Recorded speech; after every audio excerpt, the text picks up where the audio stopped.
خواتین کے لیے میں درخواست کرتا ہوں میرے غیر مسلمان بھائیوں اور بہنوں سے، کیا یہ سنہرا موقع ہے؟ آپ اسلام کے متعلق کوئی بھی سوال پوچھ سکتے ہیں. آپ چاہے تو میرے لیکچر پہ تنقید کر سکتے ہیں، مجھے کوئی اعتراض نہیں. آپ کو اگر قرآن مجید میں کوئی غلطی لگتی ہے تو قرآن مجید کے بارے میں سوال پوچھ سکتے ہیں. آپ کو لگتا ہے اسلام کی کوئی تعلیم ہے جو آپ کو لگتا ہے کہ صحیح نہیں ہے، آپ کا یہ موقع ہے. آپ اسلام کے بارے میں کوئی بھی سوال پوچھ سکتے ہیں، عیسائیت کے بارے میں، ہندوازم کے بارے میں، یہودیت کے بارے میں. میں طالب علم ہوں اسلام اور دیگر مذاہب کا، میں اسٹوڈنٹ ہوں اسلام اور کمپیریٹو ریلیجن کا. یہ آپ کا سنہرا موقع ہے. عام طور پہ مذہبی تقریر کے بعد سوال جواب کا کھلا سیشن نہیں ہوتا. یہ موقع ہے کہ میں غیر مسلمان بھائیوں اور بہنوں سے درخواست کرتا ہوں کہ آپ کوئی بھی سوال کر سکتے ہیں، ٹاپک کے اندر ٹاپک کے باہر بھی، مجھے کوئی اعتراض نہیں. آپ چاہے تو قرآن مجید کو اٹیک کر سکتے ہیں، اسلام کو اٹیک کر سکتے ہیں. میں نوجوان ہوں لیکن میں لے سکتا ہوں. آپ کوئی بھی سوال کر سکتے ہیں، یہ آپ کا موقع ہے. آپ کو ایسے موقع بار بار نہیں آئیں گے. میری درخواست ہے، مجھے آرگنائزرز نے کہا کہ الحمدللہ کئی غیر مسلمان اس فنکشن میں آنے والے. آپ بنا جھجک کوئی بھی سوال پوچھ سکتے، چاہے تنقیدی بھی ہو تو بھی چلیں گا، مجھے کوئی اعتراض نہیں. آپ کوئی بھی سوال پوچھ سکتے. میں غیر مسلمان بھائیوں اور بہنوں سے درخواست کرتا ہوں کہ آپ مائک کی طرف آئیے اور آپ کوئی بھی سوال پوچھ سکتے. سب سے پہلے ہم چلتے ہیں مائک نمبر 1 پر. وہاں اگر کوئی غیر مسلم بھائی ہے اور ان کے ذہن میں کوئی سوال ہے تو وہ سوال کر سکتے ہیں. مائک نمبر 1 سے. آداب. آداب. السلام علیکم. وعلیکم السلام. میرا نام وجے کمار بھوترا، میں کشن گنج کا نواسی ہوں. اینڈ یہاں پر ایک میری ریزن کی انڈسٹری ہے. By profession I am an entrepreneur. ماشاء اللہ. ایسا ہے آپ کے وشے میں نے آپ کی تقریریں کافی ٹی وی پر بھی دیکھی ہے، پیس ٹی وی پر کلکتے میں، اور ہم نے ایسا پایا کہ آپ اسلام کے علاوہ ہندو شاستروں میں بھی آپ کی بہت بڑی آستھا اور بہت بڑی روچی رکھتے ہیں. میرے میں یہ جاننے کی اتسکتا ہے کہ آپ کی یہ اتسکتا ہندو شاستر کے پرتی کب آئی اور کیوں آئی، اس کے وشے میں مجھے آپ سے تھوڑا بھائی صاحب کا سوال ہے کہ انہوں نے مجھے ٹی وی پہ کلکتہ میں کئی بار دیکھا ہے اور یہ جانا ہے کہ اسلام کے علاوہ میں دیگر مذاہب کے بارے میں بات کرتا ہوں اور ہندو دھارمک کتابوں کے بارے میں بھی میں علم رکھتا ہوں. تو یہ پوچھنا چاہتے یہ خواہش کب آئی اور کیسے آئی. میں جب میرا میڈیکل کالج میں تھا تو میں متاثر ہوا ایک شخص جن کا نام تھا شیخ احمد دیدار. وہ ساؤتھ افریقہ کے تھے اور وہ اسلام اور عیسائی مذہب پہ مہارت رکھتے تھے. جب ان کی تقریر سنا تو میں ان سے متاثر ہوا اور میں نے قرآن اور بائبل کا الحمدللہ علم حاصل کیا. تو سب سے پہلے میں نے علم حاصل کیا بائبل کے بارے میں، اسلام اور عیسائیت کے بارے میں. اور جب میں ان سے ملا انہوں نے کہا کہ اسلام اور عیسائیت پہ کئی لوگ تقریر کر چکے اور کئی کتابیں لکھ چکے، لیکن ہندو مذہب اور اسلام کے بارے میں وہ چند کتابیں ہیں. انہوں نے درخواست کی کہ بیٹا عیسائیت کے علاوہ دیگر مذاہب کے بارے میں آپ مطالعہ کیجئے اور ان کو بھی پیغام پہنچائیے. اور جب قرآن مجید کی میں نے آیت پڑھی، قرآن مجید میں اللہ تعالیٰ ایشور کہتے ہیں سورہ ال عمران میں سورہ نمبر 3 آیت نمبر 64 میں تعالوا الی کلمۃ سواء بین بینکم، آؤ ہم اس بات کی طرف جو آپ اور ہم میں یکساں ہے.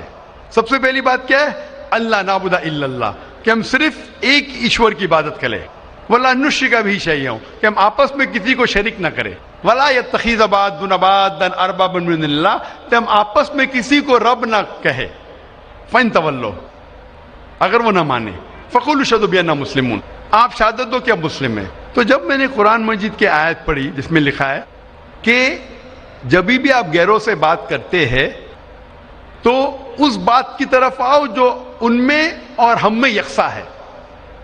اور مذہبی کتاب میں یکسانیت بھی ہے، ڈفرینسز بھی ہے. تو میں کہتا ہوں کہ کم از کم یکسانیت کے اوپر تو ہم عمل کریں، جو ڈفرینسز ہے وہ کل ڈسکس کریں گے.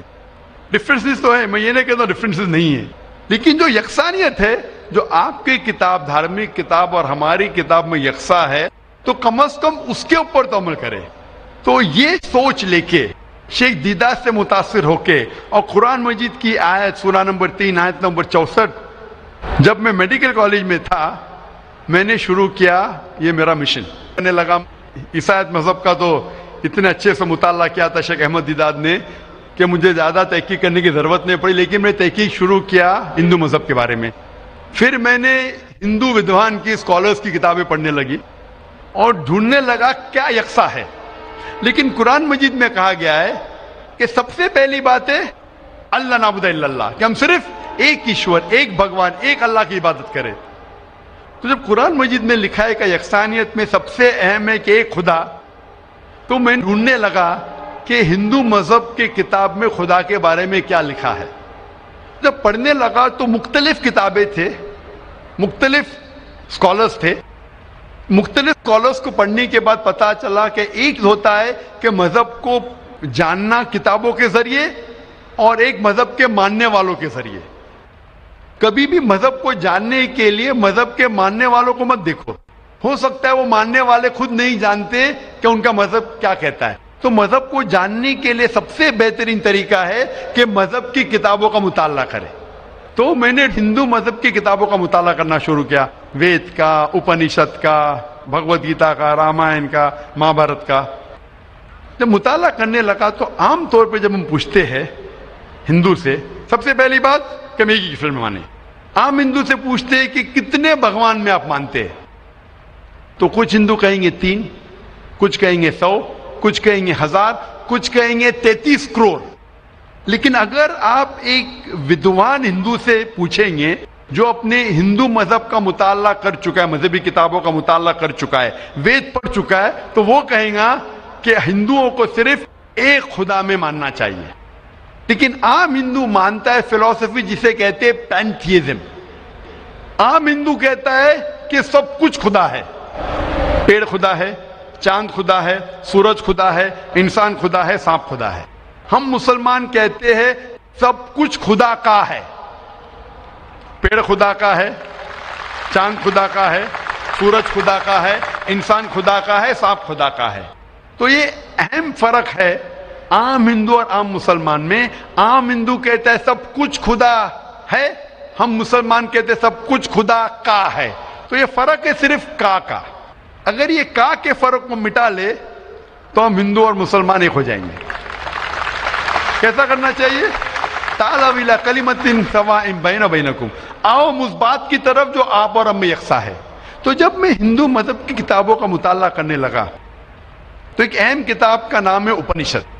اپنشد میں لکھا ہے, Chandogya Upanishad chapter number 6 section number 2 shloka number 1 میں ایکم ایودتیم, خدا ایک ہے دوسرا نہیں ہے.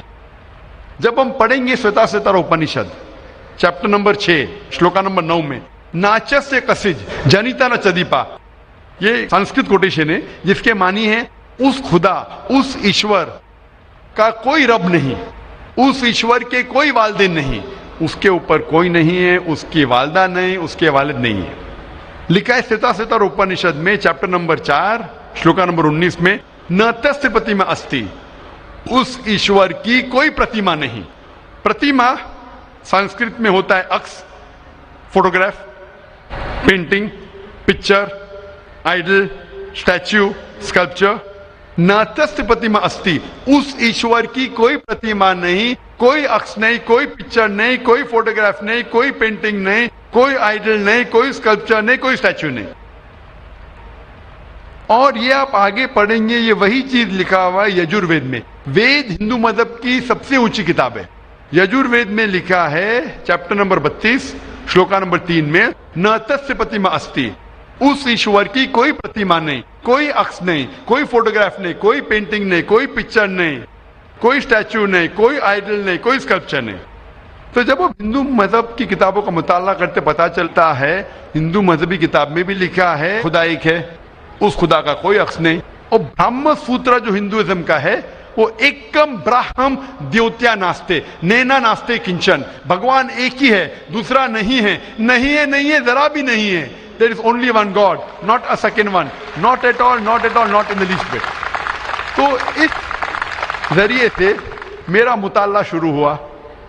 سب سے پہلے تحقیق کرنے لگا میں کہ ہندو مذہب کی کتاب میں ایشور کا کیا ذکر ہے, بھگوان کا کیا ذکر ہے, اور پتا چلا جس طریقے سے قرآن مجید میں لکھا ہے خدا ایک ہے, وہی لکھا ہے ہندو مذہبی کتاب میں.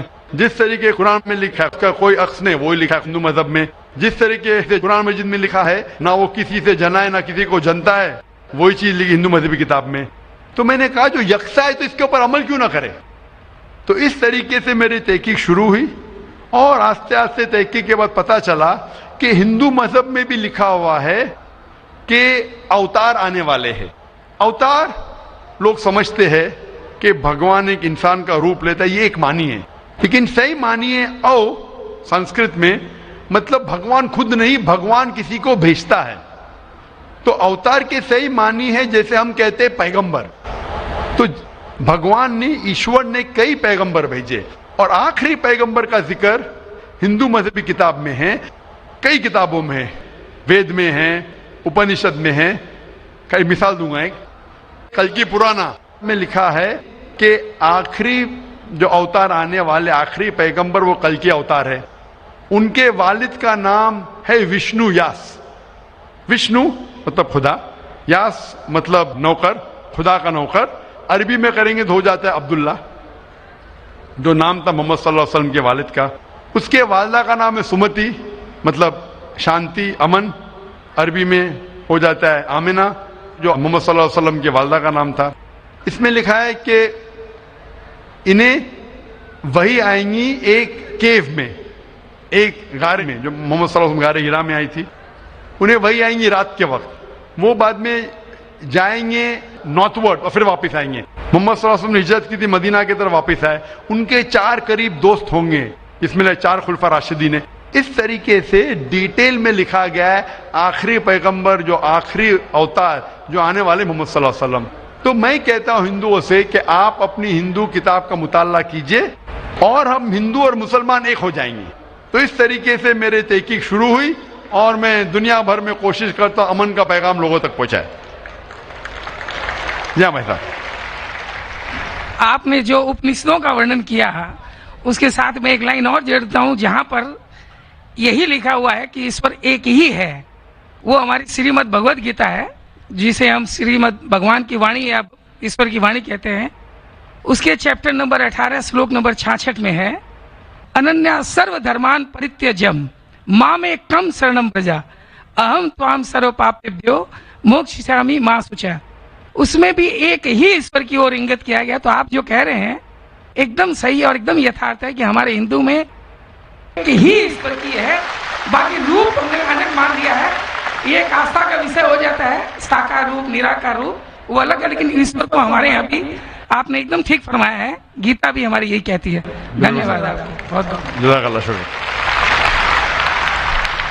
ہزاروں سال نرگس اپنی بے نوری پہ روتی ہے, ہزاروں سال نرگس اپنی بے نوری پہ روتی ہے, بڑی مشکل سے ہوتا ہے چمن میں دیدور پیدا.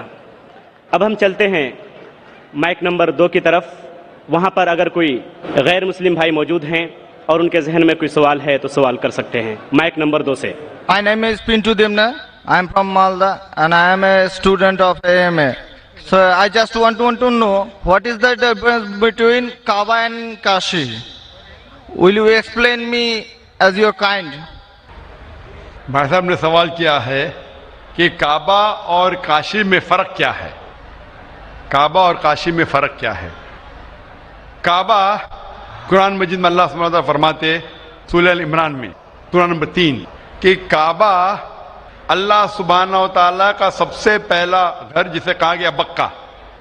اور اللہ تعالیٰ فرماتے سورہ بقرہ میں سورہ نمبر 2 آیت نمبر 144 میں کہ آپ جدھر بھی ہو کعبہ کی طرف منہ کرو, مسجد حرم کی طرف منہ کرو اور آپ نماز پڑھو. تو کعبہ ہمارے مسلمان کے لیے قبلہ ہے, ایک دشا ہے جس کی طرف ہم دیکھ کے اللہ سبحانہ تعالیٰ کی عبادت کرتے ہیں, اور اس کا ذکر قرآن مجید میں ہے. کعبہ ہمارے لیے قبلہ ہے. کوئی بھی مسلمان کعبہ کو نہیں پوچھتا ہے, لیکن کعبہ قبلہ ہے, دشا ہے یکسانیت کے لیے. ہم کعبہ کی طرف منہ کر کے اللہ سبحانہ تعالیٰ کی عبادت کرتے. کاشی ایک تیرتھ کی جگہ ہے جو ہندو مذہب کی کتاب میں ہے، لیکن جب آپ قرآن مجید پڑھیں گے یا اللہ کے رسول کی حدیث پڑھیں گے، کاشی کا ذکر کدھر بھی قرآن مجید میں نہیں ہے، نہ ہی کوئی اللہ کے رسول کی حدیث میں ہے. لیکن آپ جب وید پڑھیں گے، وید میں کعبہ کا ذکر ہے، وید میں کعبہ کا ذکر ہے. لکھا ہے رگ وید میں جلد نمبر 3 میں لکھا ہے کہ تیرتھ کی ایک جگہ، تیرتھ مطلب جس جگہ خدا کی عبادت کی جاتی ہے، تیرتھ کی ایک جگہ ہے وہ کعبہ. تو کعبہ کا ذکر ہندو مذہبی کتاب میں بھی ہے، قرآن میں بھی ہے اور بائبل میں بھی ہے. بائبل میں لکھا ہے بک آف سامز میں chapter number 84 verse number 2 to 6 میں لکھا ہے blessed are those people who visit the valley of Bakka. تو بائبل میں بھی کعبہ کا ذکر ہے، ہندو مذہبی کتاب میں بھی کعبہ کا ذکر ہے، اور قرآن میں اسلام کی مذہبی کتاب میں بھی ذکر ہے. تو اگر ہم یکسانیت پہ جائیں گے، جو کامن ہے اسے لیں گے، تو کعبہ صرف کامن ہے تینوں مذہبی کتابوں میں، اور مذہبی کتابوں میں بھی لکھا ہے. تو جب آپ لیں گے تعالوا الی کلمۃ سواء بین بینکم، آؤ ہم اس بات کی طرف جو آپ اور ہم میں یکساں ہے، تو کعبہ میں یکسانیت ملتی ہے لیکن کاشی میں نہیں. کاشی کا ذکر صرف ہندو مذہبی کتاب میں ہے. تو اگر ہم یکسانیت پہ عمل کرنا چاہیں گے تو آپ اور ہمیں ماننا پڑے گا کہ کعبہ اللہ سبحانہ و تعالیٰ کا گھر ہے اور عبادت گاہ ہے، عبادت کرنے کی جگہ ہے. Hope that answers the question. Thank you. Mic number 5 پر اگر کوئی غیر مسلم خواتین، غیر مسلم بہن موجود ہیں تو اپنا سوال کر سکتی ہیں. Can you explain vividly the points mentioned in the Bible to prove that Jesus, peace be upon him, was not crucified, especially referring to Jonah? Thank you. بہن کا سوال ہے کہ آپ صاف طور سے یہ ثابت کر سکتے بائبل کے ذریعے سے کہ عیسیٰ علیہ السلام کو صلیب پہ نہیں چڑھایا گیا تھا. آپ بائبل کے ذریعے، بائبل کے حوالے سے یہ ثابت کر سکتے ہیں کہ عیسیٰ علیہ السلام کو کروسیفائی نہیں کیا گیا تھا، صلیب پہ نہیں چڑھایا گیا تھا، خصوصاً جونا کے ذریعے. میں نے ایک مناظرہ کیا تھا ایک عیسائی پادری کے ساتھ. Was Christ really crucified? کیا عیسیٰ علیہ السلام کو حقیقت میں صلیب پہ چڑھایا گیا تھا کہ نہیں، کہ وہ صلیب پہ مرے تھے کیا نہیں. اور یہ لفظ جو کروسیفائی ہے، کروسیفکشن FIXION کے بعد ہے کہ انسان کو جب صلیب پہ چڑھایا جاتا ہے اور انسان مر جاتا ہے اسے کہتے کروسیفکشن، CRUCIFIXION. ایک دوسرا لفظ ہے اگر انسان کو صلیب پہ چڑھایا جاتا ہے اور وہ نہیں مرتا ہے، اس کے لیے کوئی لفظ نہیں ہے. سو ایک لفظ جو ہم کہہ سکتے کروسیفکشن، CRUCIFICTION. کروسیفکشن مینس یہ کہانی ہے. تو بہن کا سوال ہے کیا بائبل کے ذریعے یہ ثابت کر سکتے کہ عیسیٰ علیہ السلام کو صلیب پہ چڑھایا نہیں گیا تھا اور وہ صلیب پہ نہیں مرے، خصوصاً یونس علیہ السلام کے حوالے سے. کئی بائبل میں ورسز ہے جس سے یہ ثابت کیا جا سکتا ہے کہ عیسیٰ علیہ السلام کو صلیب پہ نہیں چڑھایا گیا تھا. قرآن مجید میں اللہ تعالیٰ فرماتے ہیں سورہ نساء میں سورہ نمبر 4 آیت نمبر 157 میں، وہ لوگ کہتے ہیں کہ ہم نے عیسیٰ علیہ السلام کو مارا، وما قتلوا وما صلبوہ، نہ ہی ان نے ان کا قتل کیا نہ ہی ان کو انہیں صلیب پہ چڑھایا. وما قتلوا وما صلبوہ ولکن شبہ لہم. یہ صرف ایک دکھاوا تھا، ان کو ایسا احساس ہوا. اور جو اس میں اختلاف کرتے ہیں وہ لوگ شبہ میں ہیں کیونکہ ان کو نہ صلیب پہ چڑھایا گیا تھا نہ ان کا قتل گیا. وما قتلوا یقینا، اور ان کو بے شک قتل نہیں کیا گیا تھا. تو قرآن مجید میں صاف طور پہ کہا گیا ہے کہ عیسیٰ علیہ السلام کو نہ قتل کیا گیا نہ سولی پہ چڑھایا گیا تھا، یہ صرف ان کو لگا، اور جو کوئی اس میں اختلاف کرتا ہے وہ شبہ میں ہے، ولیکن شبہ لہو، کیونکہ عیسیٰ علیہ السلام کو نہ سولی پہ چڑھایا گیا نہ قتل کیا گیا۔ ابھی یہ قرآن مجید میں کیونکہ لکھا ہے تو ہم مسلمان مانتے ہیں، ہم بائبل سے کیسے ثابت کر سکتے ہیں کہ عیسیٰ علیہ السلام کو سولی پہ نہیں چڑھایا گیا؟ لکھا ہے گاسپل آف میتھیو میں چیپٹر نمبر 12 ورس نمبر 38 میں کہ جب لوگ آتے ہیں اور عیسیٰ علیہ السلام سے کہتے ہیں کہ آپ ہمیں ایک معجزہ دکھاؤ، ہمیں نشانی دکھاؤ تاکہ ہم مانیں کہ آپ اللہ کے پیغمبر ہیں، تو عیسیٰ علیہ السلام کہتے ہیں O evil and adulterous generation, you seek it after a sign, no sign shall be given to you except the sign of Jonah. عیسیٰ علیہ السلام کہتے ہیں، انہیں گالی دیتے ہیں اور کہتے ہیں کہ آپ کو کوئی نشانی دی نہیں جائیں گی، کوئی معجزہ دی نہیں جائیں گا، صرف سائن آف جونا، یونس علیہ السلام کی نشانی. No sign shall be given to you except the sign of Jonah. For as Jonah was 3 days and 3 nights in the belly of the fish, Son of Man be 3 days and 3 nights in the heart of the earth. یہ ہے حوالہ gospel of Matthew کا chapter number 12 verse number 38 سے لے کے 42 تک. عیسیٰ علیہ السلام کہتے کہ تمہیں کوئی نشانی نہیں دی جائیں گی، صرف نشانی یونس علیہ السلام کی. جس طریقے سے یونس علیہ السلام 3 دن اور 3 رات مچھلی کے پیٹ میں تھے، اسی طریقے سے میں دھرتی کے پیٹ میں 3 دن اور 3 رات رہوں گا. ابھی ہمیں جاننے کے لیے کہ سائن آف جونا کیا ہے، یونس علیہ السلام کی نشانی کیا ہے، ہمیں جانا پڑے گا دا بک آف جونا. ایک بائبل میں کتاب ہے جس کا نام ہے جونا، یونس علیہ السلام. یہ کتاب صرف 2 پیج کی ہے، یہ بہت چھوٹی کتاب ہے بائبل میں. اس کتاب کی شروعات میں لکھا ہے کہ اللہ سبحانہ و تعالیٰ نے اپنے پیغمبر یونس علیہ السلام کو کہا تھا کہ اپنا پیغام پہنچاؤ، آپ جا کے پیغام پہنچاؤ نینوہ کے لوگ کی طرف. یونس علیہ السلام بائبل کے مطابق کہتے ہیں وہ ڈرتے ہیں کہ یہ لوگ کیا پیغام سمجھ پائیں گے، اسی لیے نینوہ جانے کے بدلے وہ ایک کشتی میں سوار ہوتے جوپا کی طرف. اور اس وقت ایک سپرسٹیشن تھا، سپرسٹیشن مطلب اندھ وشواس تھا کہ اگر کوئی اپنے مالک کا کہنا نہیں مانتا اور مالک کی نافرمانی کرتا ہے تو ایک سٹارم آ جاتا ہے، سی میں، دریا میں ایک سٹارم آتا ہے.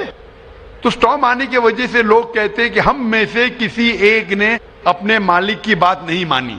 یہ سب لکھا ہے بائبل میں بک آف جونا میں. یونس علیہ السلام کیونکہ اللہ سبحانہ تعالیٰ کے پیغمبر تھے، بائبل میں لکھا ہے کہ انہوں نے بات مان لی اور کہا کہ میں اپنی مالک کا کہنا نہیں مان رہا ہوں اور نینوہ کے بدلے جوپا جا رہا ہوں، تو میری وجہ سے یہ سٹارم آیا. سٹارم کو کیا کہیں گے دریا میں؟ سٹارم، طوفان. طوفان، یہ طوفان دریا میں کیوں آ رہا ہے؟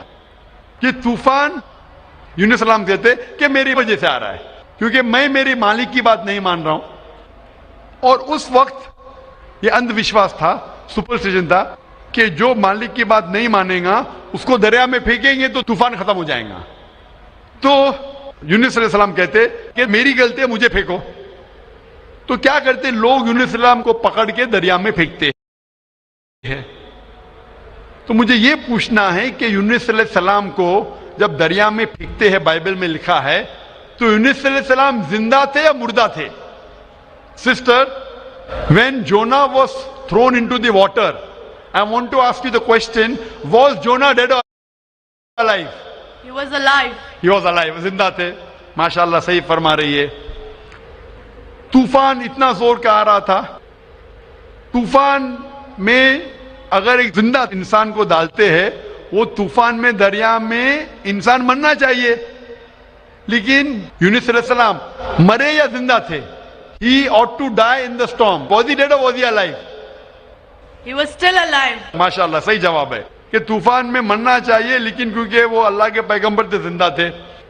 اس وقت ایک مچھلی آتی ہے اور مچھلی ان کو نگل لیتی ہے. A fish comes and gobbles them up.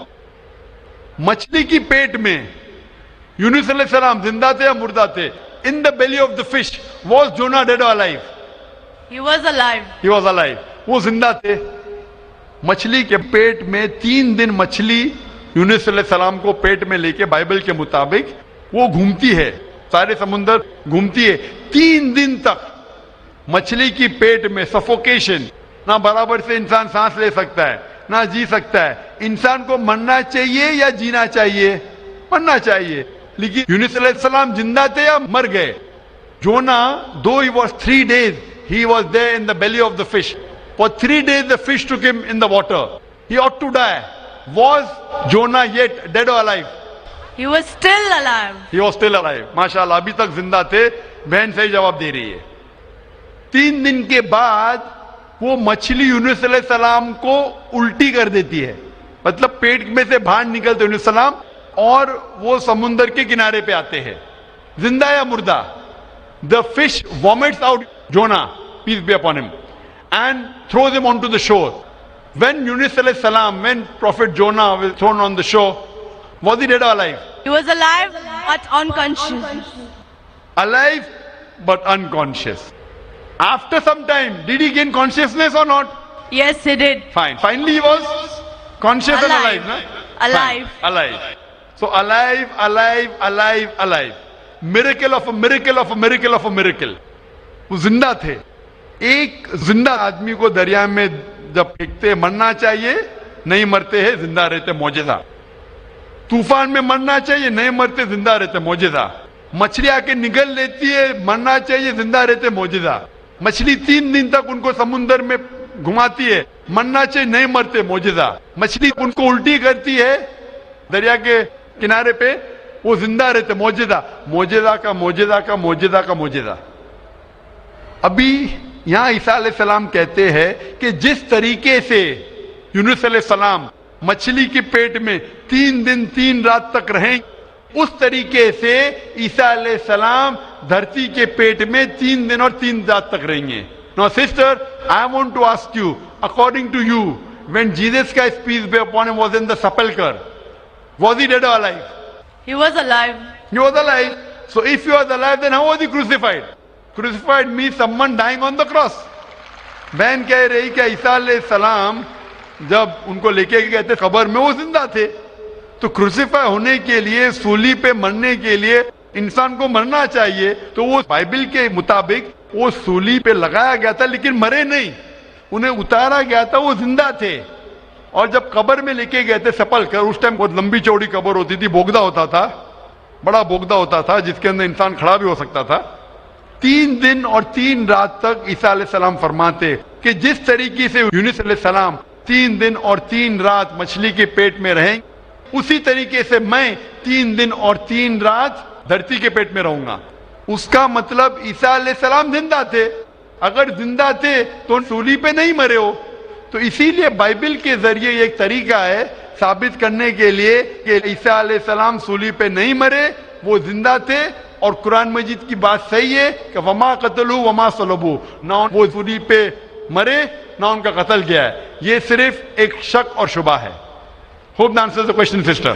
Thank you. Sister, I would like to ask you that now do you believe that Jesus Christ, peace be upon him, did not die on the cross?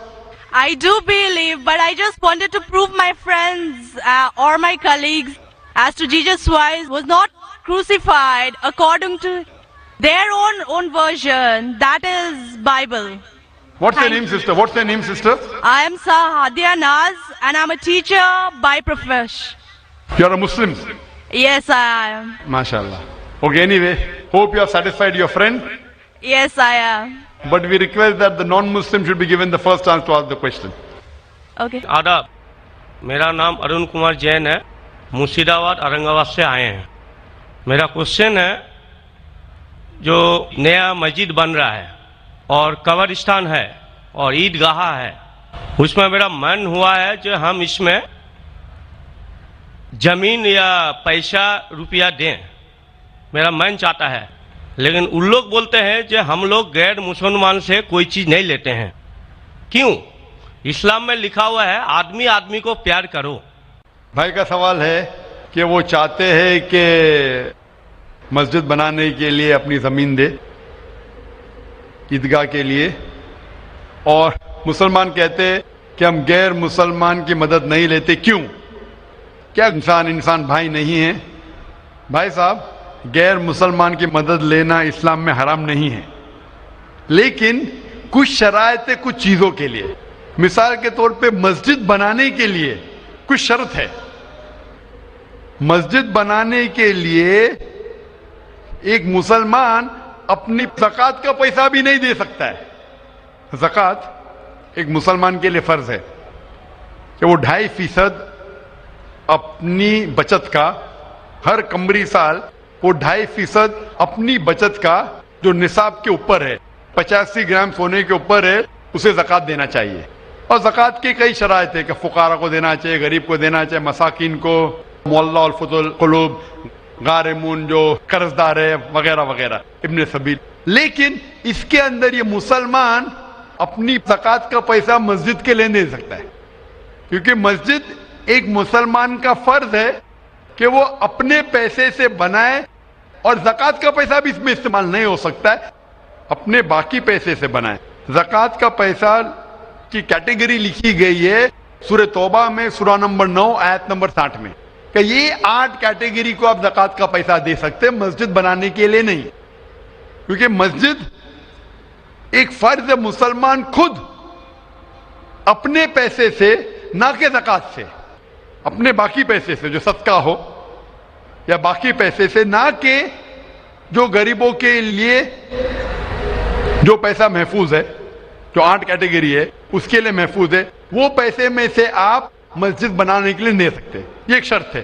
اسی طریقے سے شرط ہے قرآن مجید کی کہ مسجد کی دیکھ بھال صرف وہ لوگ کرنا چاہیے جو اس پہ ایمان لاتے ہیں، جو اس بات میں مانتے ہیں، جو ایمان لاتے ہیں اور جو مانتے اور اپنے اچھے اپنے پیسے سے. تو اگر کوئی غیر مسلمان اگر اس پہ ایمان نہیں لاتا ہے تو مسجد کے لیے استعمال نہیں کیا جا سکتا ہے. مثال کے طور پہ میں کہوں گا کہ یہاں کئی جگہ ہے اپنے ہندوستان میں جسے کہا جاتا ہے کینٹونمنٹ ایریا. کینٹونمنٹ ایریا مطلب وہ ایریا جہاں صرف ملٹری کے لوگ جا سکتے ہیں. عام ہندوستانی، میں ہندوستان کا ناگرک ہوں، میں یہ نہیں کہہ سکتا کہ میں ہندوستان کا ناگرک ہوں اسی لیے مجھے کینٹونمنٹ ایریا میں جانے دو. وہ رول ہے. کینٹونمنٹ ایریا میں جانے کے لیے فرض ہے کہ وہ لوگ جو اپنی پوری زندگی دیتے ہیں دیش کی حفاظت کرنے کے لیے، وہ لوگ کو اجازت ہے. عام آدمی کینٹونمنٹ ایریا میں نہیں جا سکتا ہے، یہ اصول ہے دیش کا. اسی طریقے سے جو لوگ ایمان لاتے ہیں مذہب پہ اور زکوٰۃ کے علاوہ اپنی باقی آمدنی کے پیسے سے مسجد بنا سکتے. تو اسی لیے کیونکہ آپ ایمان نہیں لے کے آئے تو مسجد بنانے کے لیے آپ کے پیسے کا استعمال نہیں ہو سکتا ہے. لیکن باقی خیرات کی الگ بات ہے. اگر آپ کسی کو پیسہ دیتے ہیں، کسی کو تعلیم کے لیے، مسلمان کو، تو حرام نہیں کہ مسلمان غیر مسلمان کا پیسہ نہیں لے سکتا ہے. صرف مسجد کے لیے شرط ہے. تو کچھ چیزوں کے لیے شرائط ہے، باقی چیزوں کے لیے نہیں. مثال کے طور پر آپ کہنا چاہتے کہ میں میرے پیسوں سے کوئی مسلمان کو پڑھانا چاہتا ہوں، تو کوئی مسلمان آپ کے پیسے سے تعلیم حاصل کرنا اس کے لیے حرام نہیں ہے، صرف مسجد کے لیے. اگر آپ چاہتے ہیں کہ آپ کا پیسہ مسجد میں استعمال ہو تو پہلے آپ کو مسلمان بننا پڑے گا، آپ کو ایمان لانا پڑے گا، پھر ہی آپ. کیونکہ آپ اگر جس چیز میں ایمان نہیں لے کے آتے، آپ اگر ایمان نہیں لے کے آتے کہ ہم کو ایک ایشور کو ماننا چاہیے، ہم کو صلاح پڑھنا چاہیے، تو اسی طریقے سے اگر آپ کو ایمان آ جائے گا کہ یہ مسجد صحیح عبادت کی جگہ ہے اور میں اس پہ یقین کرتا ہوں، پھر آپ کا پیسہ لے سکتے ہیں، ورنہ نہیں. Hope answer the question. آپ کا دوسرا سوال ہے یہ ہم لوگ جو گائے کا دودھ پیتے ہیں وہ ویج ہے کہ یا نان ویج ہے؟ بھائی کا سوال ہے کہ ہم گائے کا دودھ جو پیتے ہیں وہ ویج ہے کہ نان ویج ہے. سائنٹیفکلی گائے ویج ہے کہ نان ویج ہے؟ بھائی صاحب ہم لوگ جانتے ہیں نان ویج ہے. گائے نان ویج ہے نا؟ ہاں. تو اس کا دودھ ویج ہوگا یا نان ویج ہوگا؟ Non veg. لیکن ہم لوگ کا دھرم میں وہ دیوی ہے. हाँ, अभी उसके ऊपर बाकी सवाल आ गया ना। आपका पहला सवाल था कि दूध नॉन वेज है क्या वेज है, तो मैंने पूछा गाय नॉन वेज है क्या वेज है, आपने कहा नॉन वेज, तो दूध भी नॉन वेज होगा। तो साइंटिफिकली दूध नॉन वेज है, लेकिन क्योंकि दूध के बिना आपकी जिंदगी नहीं गुजर सकती है, तो दूध को लोग ने वेज कर दिया। आप समझे ना, दूध के बिना जिंदगी गुजरना मुश्किल है, तो दूध को वेजिटेरियन कह दिया। तो मेरे तकरीर में जो मुनाजरा हुआ था मेरा एक जैन के साथ कि गोश्त खाना इंसान के लिए हराम है क्या हलाल है। हम भी जैन हैं। मालूम है आपका नाम जैन है। तो एक मुनाजरा हुआ था with the president of the Indian vegetarian congress mister Rashmi bhai Javeri, वो प्रेसिडेंट थे। तो एक मुनाजरा हुआ कि गोश्त खाना इंसानों के लिए हराम है क्या हलाल है। और मुनाजरे में मैंने साबित किया कि गोश्त खाना इंसान के लिए हराम नहीं, अच्छा है, साबित किया। और उसमें यह भी कहा कि दूध नॉनवेज है, लेकिन सारे वेजिटेरियन दूध पीते, क्यों? आप समझ रहे ना। तो दूध साइंटिफिकली इज नॉन वेजिटेरियन।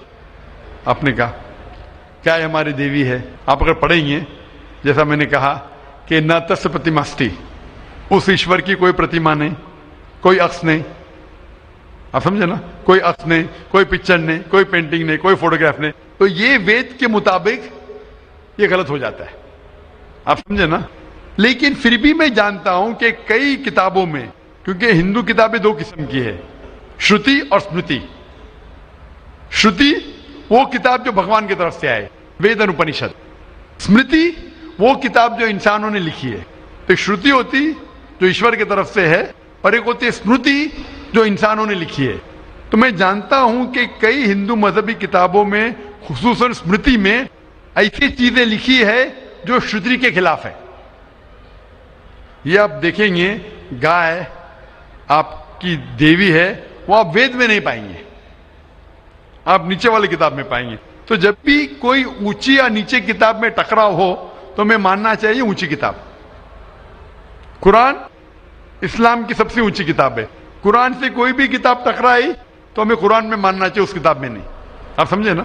तो इसी तरीके से अगर आप वेद में पढ़ेंगे, वेद में लिखा है कि खुदा का कोई अक्स नहीं, तो अगर वो मानेंगे तो हमें मानना पड़ेगा कि खुदा का कोई रूप नहीं।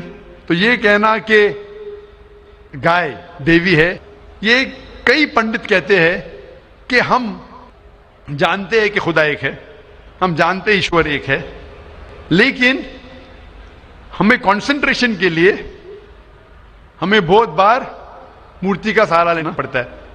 पंडित लोग से मैं बात करता हूं कि आपकी किताबों में साफ लिखा है कि भगवान एक है, ना उसका कोई अक्स है, ना कोई मूर्ति है, ना कोई पेंटिंग है, ना कोई पिक्चर है। तो वो कहते हैं हम मानते हैं ये बात पे, लेकिन क्या कंसंट्रेट करने के लिए पहले शुरुआत में हमें अक्स की जरूरत होती है, एक मूर्ति की। जब हम हायर कॉन्शियसनेस पे पहुंच जाते उस वक्त हमें जरूरत नहीं पड़ती। तो मैं उनसे कहता हूं मुसलमान हायर कॉन्शियसनेस पे पहुंच गए, हमें कोई अक्स की जरूरत नहीं, हम ईश्वर को डायरेक्ट मानते हैं, डायरेक्ट इबादत करते हैं। तो इसी तरीके से कभी भी टकराव होता है मजहबी किताबों के अंदर, तो ऊंची किताब को मानना चाहिए नीची किताब के बनिस्बत। तो ऊंची किताब में लिखा है कि ईश्वर का कोई अक्स नहीं है, आप समझे ना। फिर भी आप देखेंगे लोग अपनी मजहबी किताब को नहीं मानते। तो मेरा यही कहना है लोगों से, चाहे मुसलमान हो, जैसा मैंने कहा कि कुरान को समझ के पढ़ो, मैं कहता हूं हिंदुओं से कि आप भी वेद को समझ के पढ़ो। मैं कहता हूं इंडियन गवर्नमेंट से कि संस्कृत कम से कम हिंदुओं के लिए फर्ज करो, तो हिंदू कम से कम संस्कृत पढ़ सकेंगे, अपने मजहब के करीब आएंगे और हिंदू मुस्लिम भी करीब हो जाएंगे। क्योंकि संस्कृत पढ़ेंगे तो आपको पता चलेगा कि आपकी किताब में क्या लिखा है। तो कोई भी पंडित आपको घुमाएगा नहीं, फिर पंडित घुमाएगा तो बोलेंगे तो हवाला दो कोई, आप समझे ना। बहुत से हिंदू मेरे जो सुनते मुझे अपने पंडित से पूछते गए मुसलमान है जो ऐसा करता है, बोलते अरे अरे वो मुसलमान को सुनो मत। अरे क्यों नहीं सुनो भाई, मैं अगर हवाला गलत दे रहा हूं तो आप आके पूछ सकते मुझे कि आपने जो हवाला दिया वेद का गलत है। मैं इंसान हूं, गलती कर सकता हूं, आप समझे ना। तो मैं कहता हूं हिंदुओं से कि आप संस्कृत जानो, अपनी वेद पढ़ो, ताला विला कलिमतिन सवाइन बैन बैनकुम, आओ हम उस बात की तरफ जो आप और हम यकसा है, यकसानियत की तरफ आएंगे तो हिंदू मुसलमान एक हो जाएंगे। Hope the answer the question. Mic number 2 की तरफ, वहाँ पर अगर कोई गैर मुस्लिम भाई मौजूद हैं और उनके जहन में कोई सवाल है तो सवाल कर सकते हैं। माइक नंबर 2 से। जी, मेरा नाम राजेंद्र प्रसाद शाह है। मैं अररिया जिला के कुरसाकाटा गांव का रहने वाला हूं और मैं धर्म से अगर पूछिए तो मैं न हिंदू हूं न मुसलमान हूं, मैं आनंद मार्गी हूं। मैं भागवत धर्म को मानता हूं। इसलिए आजन मेरे मन में एक शंका है, जहां गीता कहती है धर्मस्य स्थापनार्थाय संभवामि जुगे जुगे, और मुसलमानों से सुनता हूं तो मोहम्मद इज द लास्ट पैगंबर। मेरा शक है कि परमात्मा अल्लाह की सृष्टि इनफिनाइट वेब्स में चल रहे हैं, तो इनफिनाइट समस्याएं आगे आएंगी। तो हुआ मोहम्मद द लास्ट पैगंबर। अगर ये सही है तो गीता का यह, कृष्ण का यह घोषणा संभवामि जुगे जुगे क्या गलत है? भाई साहब ने एक अच्छा सवाल पूछा है। उन्होंने हवाले था भगवत गीता का, जिसमें कृष्ण कहते हैं, उन्होंने कहा, संस्कृत में तर्जुमा नहीं किया।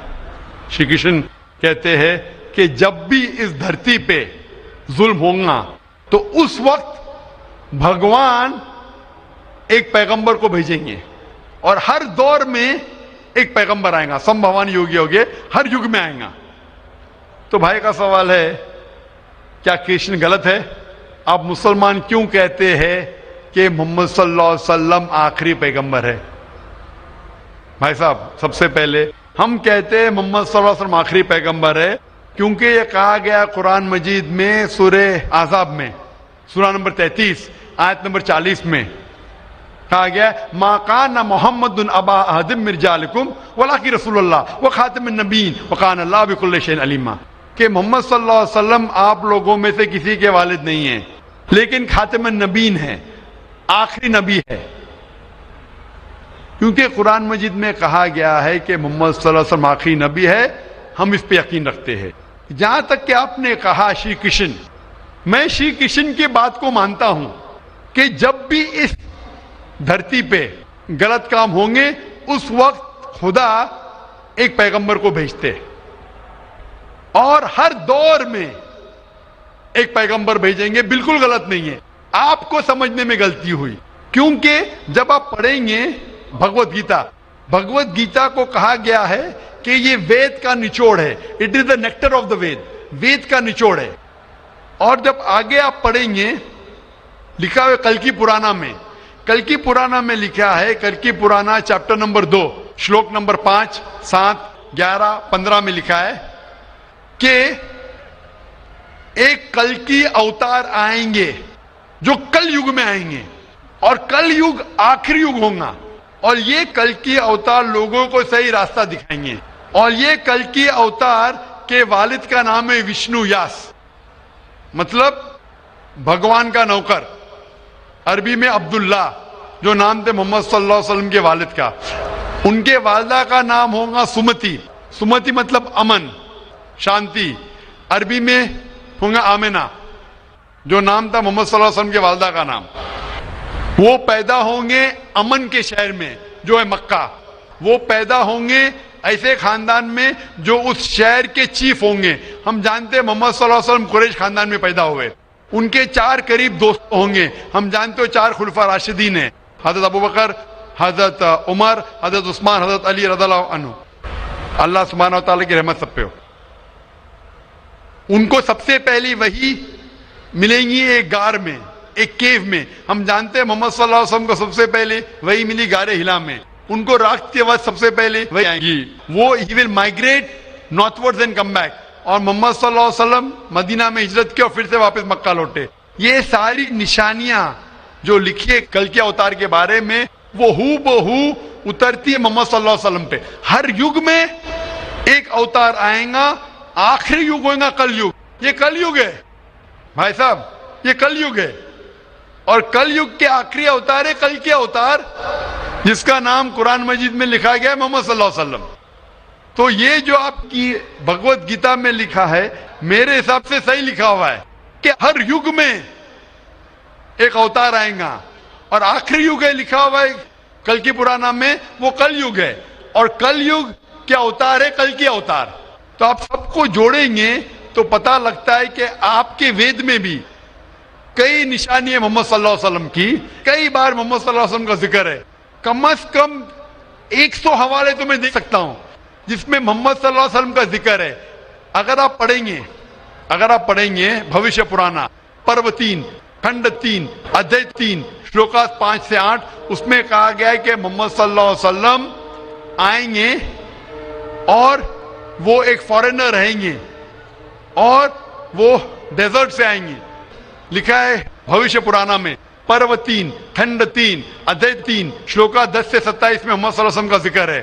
اگر آپ پڑھیں گے کنٹپ سکتاس اتھروا وید کتاب نمبر 20 چیپٹر نمبر 127 شلوک نمبر 1 سے 14, اس میں محمد صلی اللہ علیہ وسلم کا ذکر ہے. محمد صلی اللہ علیہ وسلم کا ذکر کئی جگہ وید کے اندر ہے, کئی جگہ پرانا میں ہے. تو اگر آپ بھگوت گیتا کو لیتے ہیں, پرانا کو لیتے, کلکی پرانا کو لیتے اور ایک مانتے ہیں, تو سارے یہ شلوکا کہہ رہے ہیں کہ آخری پیغمبر آنے والے محمد صلی اللہ علیہ وسلم ہیں اور ہمیں محمد صلی اللہ علیہ وسلم ماننا چاہیے. بھائی صاحب جی بھگوت گیتا مانتے ہیں آپ؟ دیکھیے میں مانتا کسی کو نہیں ہوں. میں ترک کے بودھک استر پر جو میرا لاجک ایکسپٹ کرتا ہے اسی کو میں مانتا ہوں. لیکن آپ نے بھگوت گیتا کا حوالہ دیے کیا نہیں؟ نہیں, ماننا کا مطلب وہ آنکھ بند کا ماننا, میں آنکھ کھول کر مانتا ہوں. تو آنکھ کھول کے آپ مانتے کیا نہیں بھگوت گیتا کو؟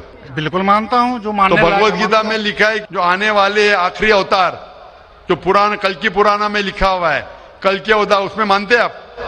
یہ قرآن کی بات نہیں کر سکوں گا چونکہ قرآن کی بات نہیں, پرانا کلکی پرانا قرآن میں کر رہا ہوں چونکہ قرآن. ہاں. قرآن کے بارے میں پران کار کا جو کہنا ہے کہ اشٹادش 82 بچنم دوئے پاپائے پر پیڑنم پنیائے پر ہتنم. اسی طرح کا ہے کہ 18 پران کا ادیش ہے کہ دوسرے کو کشٹ دینا پاپ ہے اور دوسرے کا بھلائی کرنا پنیہ ہے. میں نے کب بولا کہ دوسرے کو کشٹ دو اور دوسرے کے بھلائی مت کرو؟ میں کہہ رہا ہوں اس آدھار پر میں قرآن میں لکھے لگا دوسرے کو کشٹ دو, قرآن میں بھی لکھے دوسرے کو کشٹ مت دو, قرآن میں بھی لکھے دوسرے کی مدد کرو. تو اس کے اوپر بحث نہیں ہو رہی ہے, بحث ہو رہی ہے کلکی پرانا پہ, کلکی اوتار پہ. آپ آخری پیغمبر میں مانتے ہیں کہ نہیں یہ میں پوچھ رہا ہوں. مجھے کلکی پران کا دھیان نہیں ہے, کلکی پران کا دھیان نہیں ہے ڈاکٹر صاحب, مجھے کلکی پران کا دھیان نہیں ہے. تو آپ اگر بدھی کے اوپر آپ مانتے تو میری یہ آپ سے التجا رہیں گی کہ کلکی پرانا پڑھو اور یہ جانچ پڑتال کرو کہ کلکی اوتار کون ہے اور کلکی اوتار کی تحقیق کرو. آپ انشاءاللہ محمد صلی اللہ علیہ وسلم میں مانیں گے. تو میری آپ سے التجا ہے کہ آپ اس پہ تحقیق کرو کہ آخری اوتار کون ہے اور انشاءاللہ آپ کو ہدایت دیں گے اللہ تعالیٰ. ڈاکٹر صاحب ایک ریکویسٹ ہے آپ سے, میرے ایک بھائی کو دوسرا سوال پوچھنے کے لیے دیا, ایک چھوٹا سا سوال پوچھ سکتا ہوں؟ ایک چھوٹا ویری کیجئے. مسلمان لوگوں کو جب کوئی ہندو ملتا ہے تو بولتے ہیں اس کا آداب ہے, لیکن کسی مسلمان کو بولتے ہیں السلام علیکم.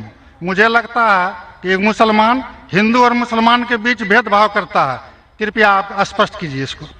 بھائی صاحب کا سوال ہے کہ اگر کوئی مسلمان ہندو سے ملتا ہے تو آداب عرض کرتا ہے, اگر کوئی مسلمان سے ملتا ہے تو السلام علیکم کہتا ہے, تو ہندو مسلمان میں بھید بھاؤ کیوں؟ بھائی صاحب ہندو مسلمان میں بھید بھاؤ تو رہے گا, میں آپ کے سوال کا جواب دوں گا, کیونکہ ہندو ہے, مسلم ہے, لیکن ایک دوسرے کا ساتھ دینا چاہیے اور ایک دوسرے کو سمجھنا چاہیے. پہلے بھائی صاحب جس نے سوال کیا تھا انہوں نے مجھے آداب کہا تو میں نے ان سے کہا السلام علیکم, کہا کہ نہیں؟ جی کہا نا. ہندو نے مجھ سے کیا کہ آداب کہا کہ نہیں؟ میں نے ان سے سلام کہا کہ نہیں؟ جی میں غور کیا تھا. غور کیا, ماشاء اللہ. لیکن تو غور کیا تو کہا کیوں نہیں کہ آپ نے ایسا نہیں کہا؟ وہ ہندو بھائی نے مجھے آداب کہا. ڈاکٹر صاحب جی ہاں, you are not only one Musliman, I see lakhs of Musliman, but this quality find only in you. only in me, ماشاء اللہ. Only in you. بھائی صاحب کہہ رہے کہ وہ خود مسلمان کو جانتے, صرف مجھ میں دیکھا کہ میں نے سلام کہا. جی اس کی وجہ یہ ہے کیونکہ علماء میں اختلاف ہے کہ آپ غیر مسلمان کو سلام کر سکتے کہ نہیں. پہلا یہ جان لے السلام علیکم کی معنی کیا ہے. السلام علیکم کی معنی ہے کہ آپ پہ سلامتی ہو. السلام علیکم ورحمۃ اللہ وبرکاتہ, آپ پہ سلامت رہے, رحمت رہے اور برکت رہے.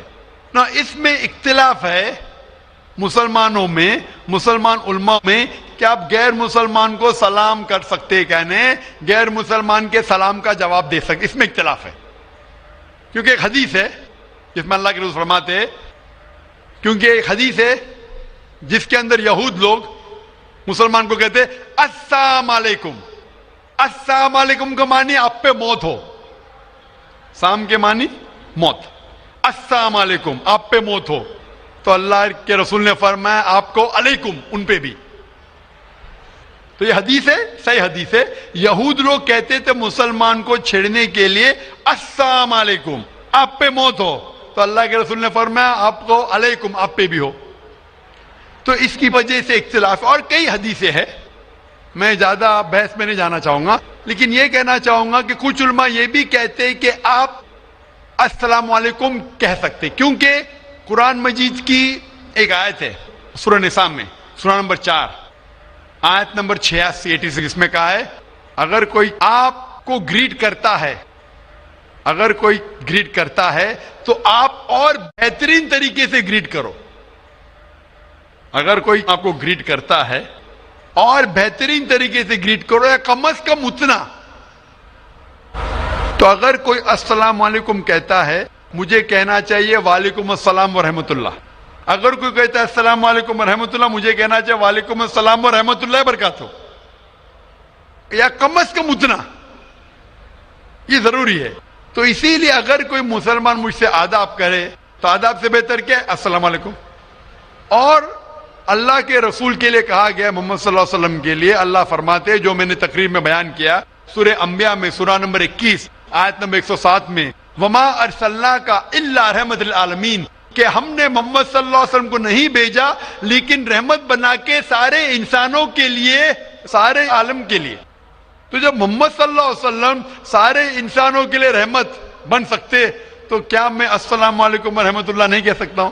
तो इस बुनियाद पे उलमा का इख्तिलाफ है कि अस्सलाम कह सकते हैं। कहने मैं उन उलमा में मानता हूं जो कहते हैं कि आप गैर मुसलमान को सलाम कह सकते और जवाब भी बेहतरीन दे सकते। इसीलिए जब भाई साहब ने कहा अदब, तो मैंने कहा अस्सलाम वालेकुम, मेरे हिसाब से अस्सलाम वालेकुम और बेहतर है, आदाब से बेहतर है अस्सलाम वालेकुम, कि आप पे सलामती हो, रहमत हो और बरकत हो। तो भाई साहब मेरे नजदीक गैर मुसलमान के लिए सलामती चाहना अच्छी चीज है, और इसीलिए मैं आपके लिए सलामत चाहता हूं भाई साहब। भाई साहब ये lot of thanks to you sir. मैं सलामत चाहता हूं, और लेकिन सिर्फ मुंह से नहीं, मैं चाहता हूं अमल से आप सलामती पाओ। इसीलिए मैं कहता हूं कि तहकीक करो कल के अवतार के बारे में, आखिरी पैगंबर के बारे में, मोहम्मद सल्लल्लाहु अलैहि वसल्लम के बारे में, तो आपको सलामती इस दुनिया में रहेंगे और आखिरत में भी इंशाअल्लाह। माफी चाहूं, तोड़ मरोड़ करके हजारों किताबें हैं उनके खिलाफ, तो मैं कोशिश कर रहा हूं कि अल्लाह सुब्हान ताला का पैगाम पेश करूं, लोगों को कुरान के करीब लेके आऊं, सही हदीस के करीब लेके आऊं। जो लोग चाहते हैं कि इंसान कुरान के करीब ना आए, सही हदीस के करीब नहीं आए, तो वो लोग ऐसे हरकत कर रहे हैं। इसीलिए माशाअल्लाह माशाअल्लाह क्या हो रहा है कि लोग मेरी तकरीर सुन के अल्हम्दुलिल्लाह इस नाचीज के जरिए हजारों लोग, लाखों लोग कुरान मजीद के करीब आ रहे हैं। वो लोग जिनको पसंद नहीं है कि मुसलमान कुरान के और करीब आए, सही हदीस के करीब आए, वो लोग को परेशानी हो रही है, और वो लोग तोड़ मरोड़ के पेश कर रहे मीडिया में। अभी कोई भी इंसान जो जरा भी बुद्धि रखता है, जब मैं कुरान और हदीस के अलावा बाइबल के जरिए साबित करता हूं कि मोहम्मद सल्लल्लाहु अलैहि वसल्लम में मानना चाहिए, वेद के जरिए साबित करता हूं, क्या वो इंसान बोल सकता है कि मोहम्मद सल्लल्लाहु अलैहि वसल्लम को मानना हराम है? अभी आगे में क्या मोहम्मद सल्लल्लाहु अलैहि वसल्लम को मानना हराम है, अब ये लेगी तो बताइए। जाकिर भाई ने कहा मोहम्मद सल्लल्लाहु अलैहि वसल्लम को मानना हराम है, अभी क्या करेंगे? ये मेरा लफ्ज जो है ना, सिर्फ ये पेश करेंगे। मिसाल के तौर पे कुरान में लिखा हुआ है कि नमाज मत पढ़ो, कुरान की आयत है, कुरान की आयत है सूरह निसा में सूरह नंबर 4 आयत नंबर 43 में कि नमाज मत पढ़ो। पूरी आयत है, नमाज मत पढ़ो नशे की हालत में, नमाज मत पढ़ो नशे की हालत में। तो उस तरीके से अगर मैं जवाब दे रहा हूं, अभी ये क्लिपिंग लेंगे। देखो जाकिर ने कहा कि मोहम्मद सल्लल्लाहु अलैहि वसल्लम में मानना हराम है, क्या कॉन्टेक्स्ट में? अगर मैं आपके सवाल का जवाब दे रहा हूं और आपके सवाल को दोहराता हूं कि मोहम्मद सल्लल्लाहु अलैहि वसल्लम को मानना हराम है, दोहराता हूं, तो वो लेके बताएंगे देखो जाकिर ने कहा कि मोहम्मद सल्लल्लाहु अलैहि वसल्लम को मानना हराम है। तो ऐसी चीजें करना बहुत आसान है।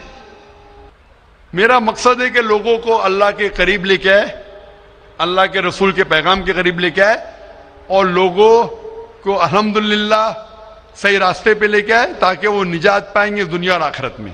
Hope that answers the question. भाई साहब और कोई सवाल है आपका? जी दूसरा सवाल है मेरा। तीसरा नहीं दूसरा। तीसरा भाई साहब। ठीक है। ये तीसरा सवाल है कि बरेली समाज के लोग सुबह सवेरे के टाइम में या नबी सलाम का पढ़ते हैं और असर के वक्त, जबकि देवबंदी समाज में ऐसा नहीं होता है, वो लोग इस्लाम का प्रचार करते हैं, वो लोग ये या नबी सलाम का नहीं करते हैं। कारण? भाई साहब का सवाल है कि कुछ लोग या नबी सलाम अलैकुम कहते हैं, कुछ लोग नहीं कहते हैं, क्या कारण है? जैसा मैंने कहा भाई साहब, आपके सारे सवाल का एक जवाब दे दो, आसान जवाब, कि जो कुरान से मिलता है वो सही है, जो कुरान से टकराता है वो गलत है। तो जो भी अगर आपको सवाल पूछे, भाई साहब पूछो भाई कुरान का कौन सा हवाला है? आपका सवाल है कुरान की कौन सी आयत में कहा गया है या हदीस का कौन सा हवाला है? आसान। आपको एक मास्टर की देता हूं, मास्टर की समझे भाई साहब? मास्टर की, सारे ताले को खोलने वाली चाबी, मास्टर की।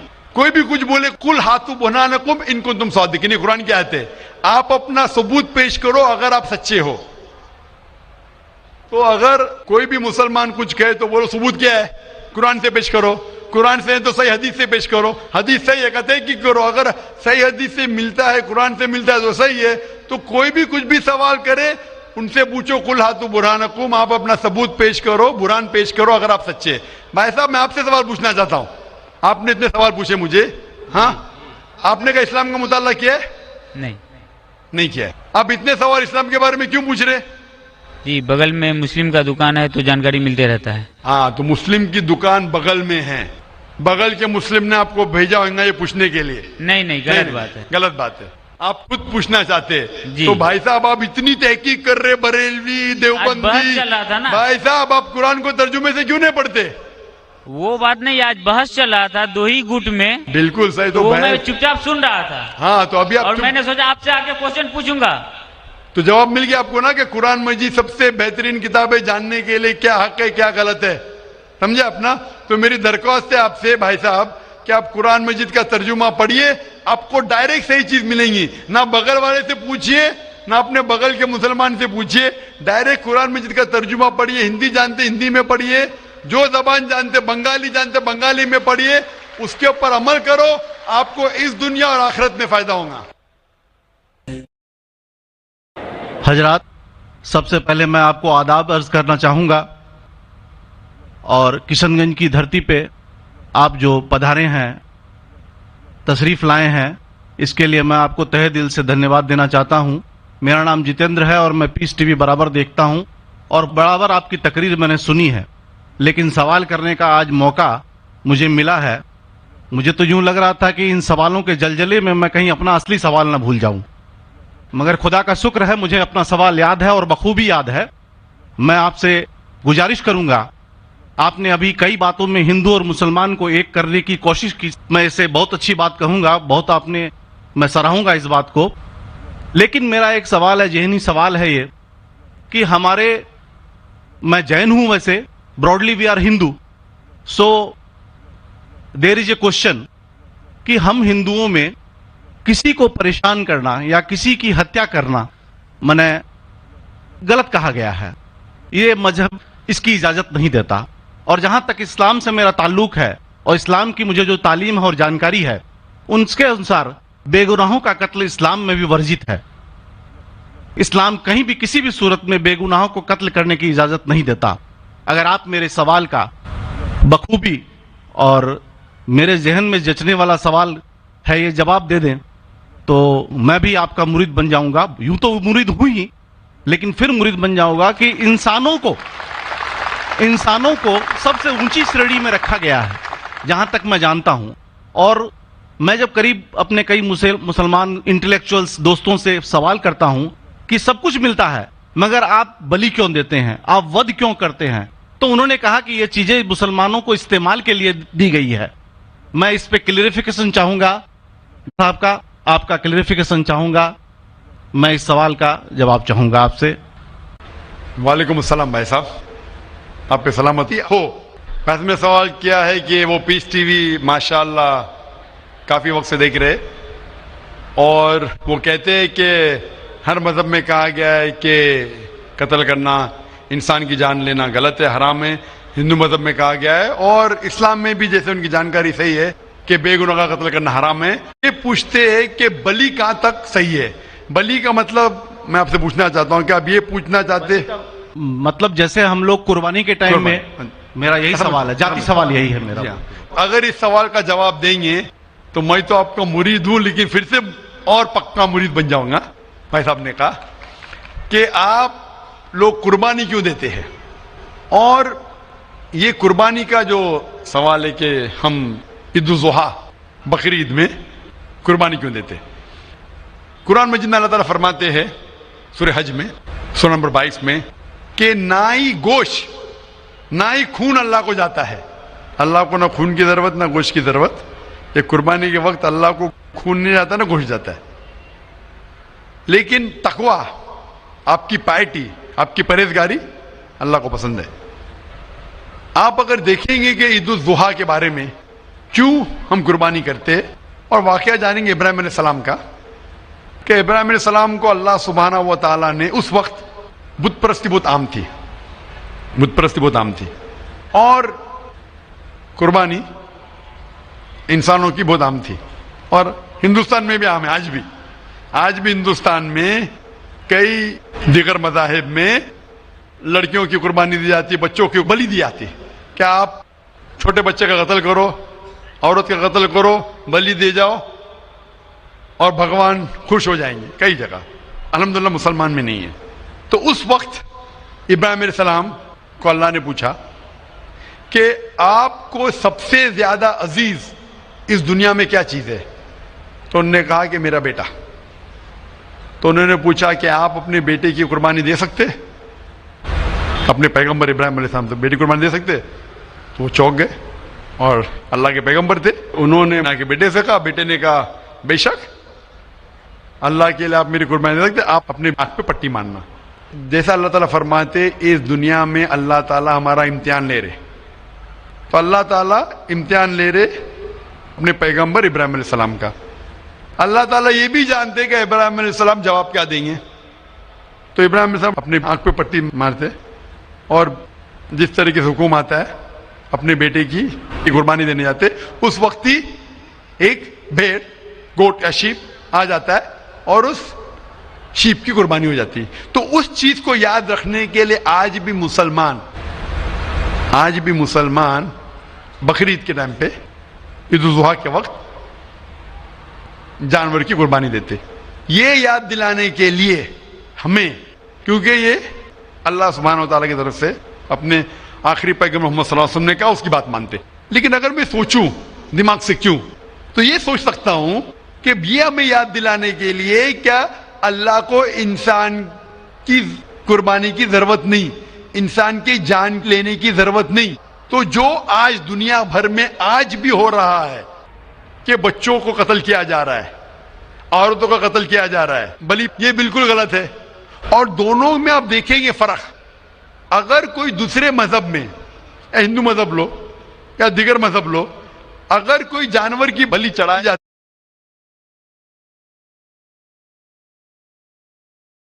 है तो उधर ही रख दिया जाता है, सर वो फजूल हो जाता है।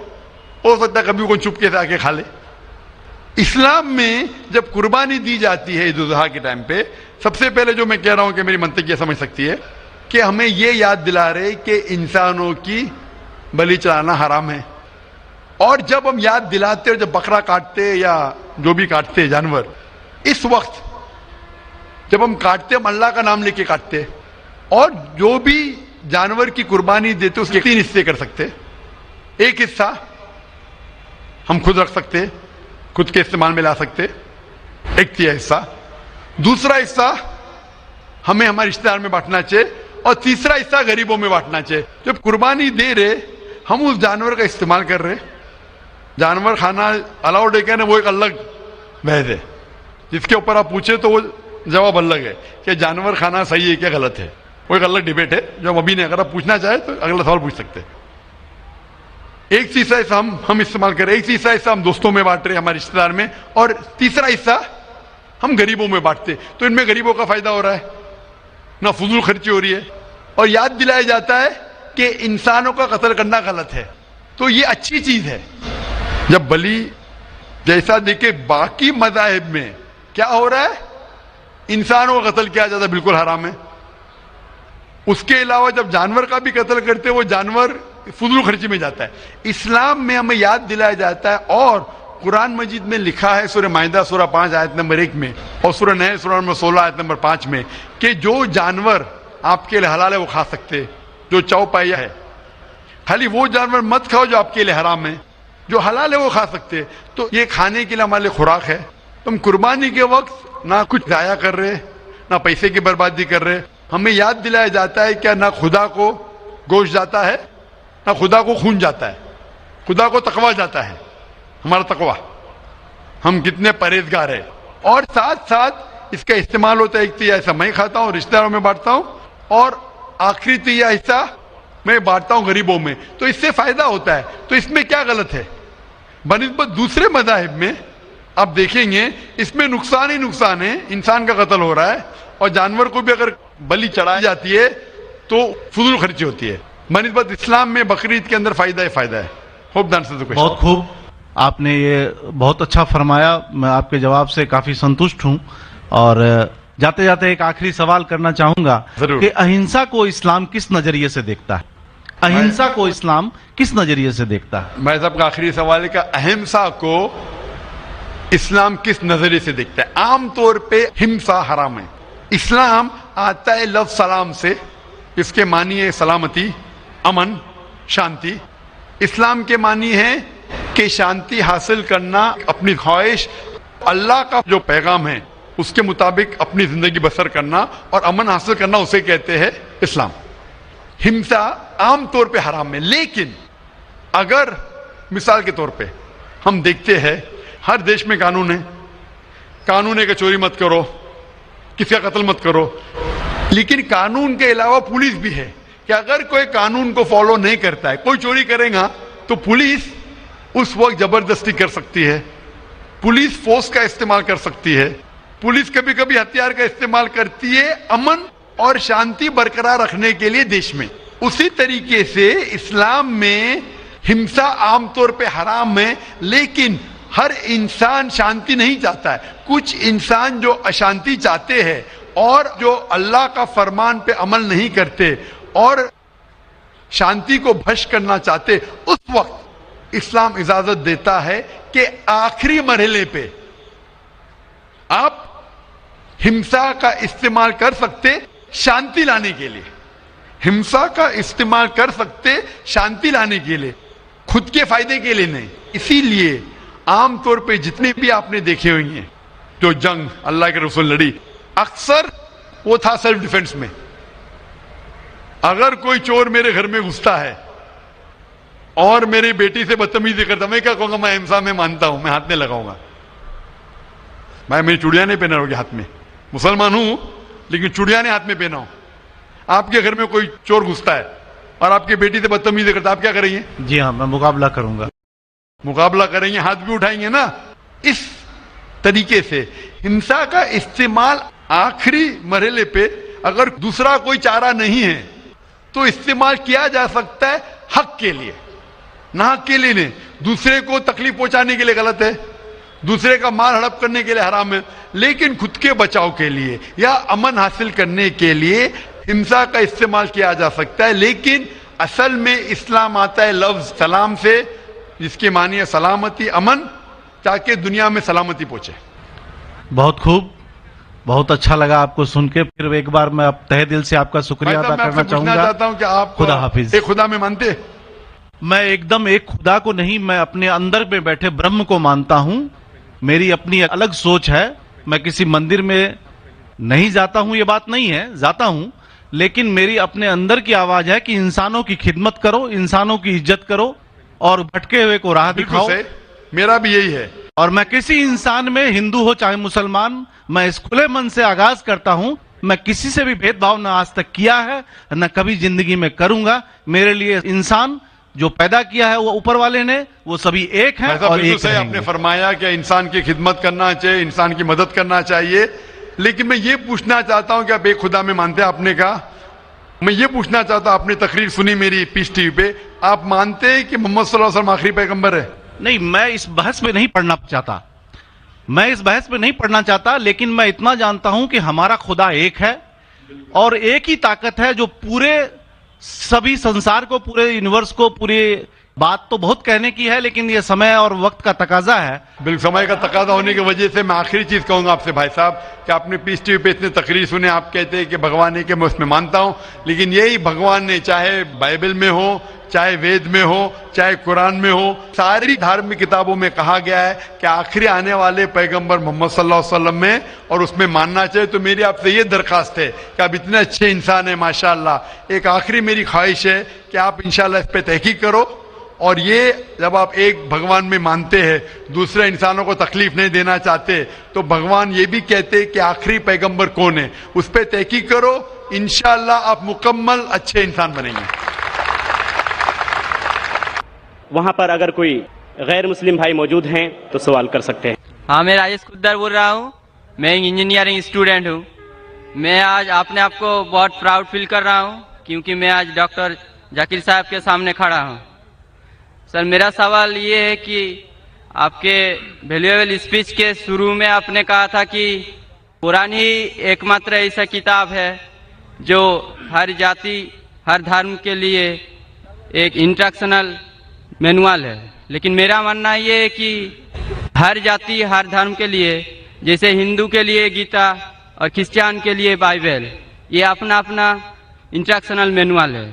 सर, तो मेरा सवाल ये है कि क्या कुरान ही ऐसा किताब है, कोई दूसरा किताब नहीं है जो दूसरे जाति, दूसरे धर्म के लिए उसका इंस्ट्रक्शनल मैनुअल होगा? भाई साहब ने बहुत अच्छा सवाल पूछा है। उन्होंने कहा है कि मैंने मेरे तकरीर में कहा कि कुरान सारी जाति के लिए इंस्ट्रक्शन मैनुअल है। मैंने मेरे तकरीर में कहा कि कुरान सारे इंसानों के लिए इंस्ट्रक्शन मैनुअल है। और आपका ये सवाल है कि आपके हिसाब से वेद और भगवत गीता हिंदुओं के इंस्ट्रक्शन मैनुअल किताब है, कुरान मुसलमान की किताब है, इंस्ट्रक्शन मैनुअल है, तो क्या सिर्फ कुरान ही सारे इंसानों के लिए इंस्ट्रक्शन मैनुअल है, ऐसी कोई और किताब है क्या? नहीं। ये सवाल बहुत अच्छा है। इसका जवाब कुरान मजीद में अल्लाह ताला फरमाते हैं, सूरह राद में सूरह नंबर 13 आयत नंबर 38 में अल्लाह ताला फरमाते लिकुल्ली अजलिन किताब, कि हर दौर में अल्लाह ने एक किताब नाजिल की। हर दौर में अल्लाह ने किताब नाजिल की। नाम से कुरान मजीद में 4 किताबों का जिक्र है जो अल्लाह ताला ने एक नाजिल की, तोरा, जबूर, इंजील और कुरान। तोरा नाजिल की गई थी मूसा अलैहिस्सलाम पर, जबूर नाजिल की गई थी दाऊद अलैहिस्सलाम पे, इंजील नाजिल की गई थी ईसा अलैहिस्सलाम पे, और कुरान जो आखिरी किताब है नाजिल की गई थी आखिरी पैगंबर मोहम्मद सल्लल्लाहु अलैहि वसल्लम पे। आपका सवाल है कि सिर्फ कुरान सारे इंसानों के लिए, बाकी किताब नहीं है? अभी ये 4 किताबों का कुरान मजीद में जिक्र है, लेकिन कुरान मजीद में यह भी कहा गया है कि हर दौर में एक किताब है। मिसाल के तौर पे सूफ इब्राहिम, वो भी किताब है। तो अल्लाह ताला ने कई किताबें नाजिल की है, सिर्फ नाम से 4 का जिक्र है, इसके अलावा और किताबें हैं। कोई मुझे हिंदू पूछता है कि आप कह सकते हैं क्या वेद अल्लाह की किताब है? मैं कहता हूं कि कुरान मजीद में नाम से वेद का जिक्र नहीं है, तो मैं ये नहीं कह सकता हूं कि वेद अल्लाह की किताब है। मैं ये कह सकता हूं हो सकता है, मैं नहीं जानता, हो सकता है वेद अल्लाह की किताब है, हो सकता है नहीं है, क्योंकि कुरान मजीद में इसका जिक्र है। मैं 100% नहीं कह सकता हूं कि ये है, लेकिन मैं ये जानता हूं कि जितनी भी किताबें कुरान मजीद के पहले नाजिल हुए वो सिर्फ अपने लोगों के लिए थी और हिदायत थी एक वक्त के लिए। जितनी भी किताबें नाजिल हुई कुरान मजीद के पहले चाहे तोरा हो, जबूर हो, इंजील हो, या जितनी भी किताबें जिसका जिक्र कुरान मजीद में नहीं आता है, वो नाजिल हुई थी अपने लोगों के लिए। वो पैगाम का अमल करना चाहिए जब तक नई किताब नाजिल ना हो। अगर मान भी लेता हूं कि वेद अगर खुदा की किताब हो, मान लेता हूं मैं आपकी बात कि वेद खुदा की किताब है, तो वो सिर्फ उस वक्त के लिए था, उन लोगों के लिए था, आज के लिए नहीं। क्योंकि कुरान मजीद अल्लाह की आखिरी किताब है, वो सिर्फ मुसलमानों के लिए नहीं और सिर्फ 1400 साल पहले के लिए, क्योंकि वो आखिरी किताब है, वो सारी इंसानियत के लिए थी और क़यामत तक है। जितनी किताबें पहले आई वो सिर्फ महदूद थी एक वक्त के लिए और एक समय के लिए, खुसूसन कुछ इंसानों के लिए। मिसाल के तौर के ऊपर तोरा नाजिल हुआ था सिर्फ यहूदी के लिए, मूसा अलैहिस्सलाम पे नाजिल हुआ था जब तक नई वही नहीं है, उस वक्त के लिए और उन लोगों के लिए। आज क्योंकि कुरान मजीद आखिरी कलाम है, वो सिर्फ मुसलमानों के लिए नाजिल नहीं किया गया था, सिर्फ अरबों के लिए नहीं, लेकिन सारे इंसानों के लिए। और जो कुरान मजीद का पैगाम है वो सिर्फ 1400 साल पहले के लिए नहीं है, वो क़यामत तक के लिए। इसीलिए अगर मैं मान भी लेता हूं वेद खुदा का कलाम था, वो सिर्फ उस वक्त के लिए था। और जितने भी अल्लाह के कलाम जो कुरान मजीद के पहले आए, वक्त के दौरान उनमें मिलावट होने लगी। आज आप तहकीक करेंगे जितनी मजहबी किताब, कुरान मजीद के अलावा सभी मजहबी किताब में मिलावट है, उसमें कंकॉक्शन है, फैब्रिकेशन है, बहुत मिलावट है। मिसाल के तौर पे महाभारत पढ़ते हैं तो कहते हैं पंडित कि महाभारत सबसे पहले कहा गया था, अर्जुन के ग्रैंडसन ने कहा था, उस वक्त 8000 श्लोक थे। ये कहानी दोहराई गई जनरेशन के बाद जनरेशन, फिर महाभारत में हो गए 24,000 श्लोक, आज महाभारत में लाख श्लोक है, तो इसमें मिलावट होने लगी। आज आप देखेंगे महाभारत टेलीविजन पर, उसके अंदर बैकग्राउंड में मारुति कार भी जा रही है, ये और एक मिलावट है मारुति कार महाभारत में। तो इसीलिए जितनी भी किताबें अल्लाह ने नाजिल की, क्योंकि वो सारे इंसानियत के लिए नहीं था और क़यामत के लिए नहीं था, अल्लाह ताला ने उसे जरूरी नहीं समझा महफूज रखने के लिए, बट क्योंकि कुरान मजीद आखिरी किताब है और अल्लाह सुब्हानहू तआला जानते कि क्या क़यामत तक रहने वाली है, इसीलिए अल्लाह ताला फरमाते सूरह हिजर में सूरा नंबर 15 आयत नंबर 9 में कि हमने कुरान नाजिल किया, हम इसकी हिफाजत करेंगे। तो इसीलिए ये कहना कि बाकी किताब, तो आज कुरान मजीद सिर्फ मुसलमानों के लिए नहीं, सारे इंसानों के लिए, चाहे आप हिंदुस्तान में रह रहे हो, चाहे पाकिस्तान में जी रहे हो, चाहे सऊदी अरेबिया में, चाहे अमेरिका में, चाहे यूके में, चाहे आप हिंदू मजहबी खानदान में पैदा हो या ईसाई खानदान में पैदा हो या मुसलमान खानदान में पैदा हो, आज सारे इंसानों को अल्लाह के आखिरी पैगाम कुरान मजीद पढ़ना चाहिए, उस पर अमल करना चाहिए, उसकी बात मानना चाहिए। इसीलिए मैं कहता हूं कुरान मजीद सारे इंसानों के लिए। ये चीज मैं वेद के बारे में नहीं कह सकता हूं, क्योंकि अगर आप तहकीक करते हैं वेद में भी मिलावट है। अगर आप साइंस के जरिए तहकीक करने लगेंगे कुरान मजीद को छोड़ के, बाकी सारे किताबों में आपको गलती मिलेंगी। तो ये गलती मैं अल्लाह को मंसूब नहीं कर सकता हूं। वाहिद किताब है सारी दुनिया में जो सारे इंसानों के इंस्ट्रक्शन मैन्युअल है, मेरी भी और आपकी भी। Hope the answer the question brother. Thank you sir. तो आप मानते हैं कि कुरान मजीद आपकी इंस्ट्रक्शन मैन्युअल है भाई साहब? जी सर मानते हैं। आप मानते हैं कि खुदा एक है? वो ठीक ही बना है, खुदा एक ही है। हम मानते हैं कि आप मानते हैं बुत परस्ती गलत है? ना वो नहीं मानते, हम मानते हैं कि आप मानते हैं मूर्ति पूजा गलत है? सर हम मानते हैं कि हमारा ईश्वर एक ही है, यही हम मानते हैं। आप मानते हैं ईश्वर एक, लेकिन आप मानते हैं कि ईश्वर की मूर्ति है? मेरा एक दूसरा सवाल है इसके भाई लिए। साहब मैं आपसे पूछना चाहता हूं कि आप मानते हैं ईश्वर की मूर्ति है क्या नहीं? वही उसी के विषय में मेरा एक सवाल है सर। हाँ पूछिए भाई साहब। सर अगर आप बोलते हैं कि ईश्वर की कोई मूर्ति नहीं होना चाहिए, तो मैं नहीं कह रहा, वेद कह रही है। हाँ वेद कह रही है ना तस्य प्रतिमा अस्ति, तो सर मेरा का कोई अक्स नहीं। सर मेरा सवाल है, अगर ईश्वर की कोई मूर्ति नहीं है तो हम भक्त होके जो ये दाढ़ी मूछे रखते हैं, तो हम भक्त होके अपना हम काहे ऐसा फैशन चीज रखते हैं? भाई साहब का सवाल है, अगर ईश्वर का कोई अक्स नहीं है تو ہم وقت ہو کے داڑھی مجھ کیوں رکھتے؟ کیونکہ ہم ایشور نہیں ہیں نا، ایشور کا آکار نہیں، کوئی عکس نہیں ہے، ہمارا تو عکس ہے نا. تو ایشور ہمارے خالق ہے.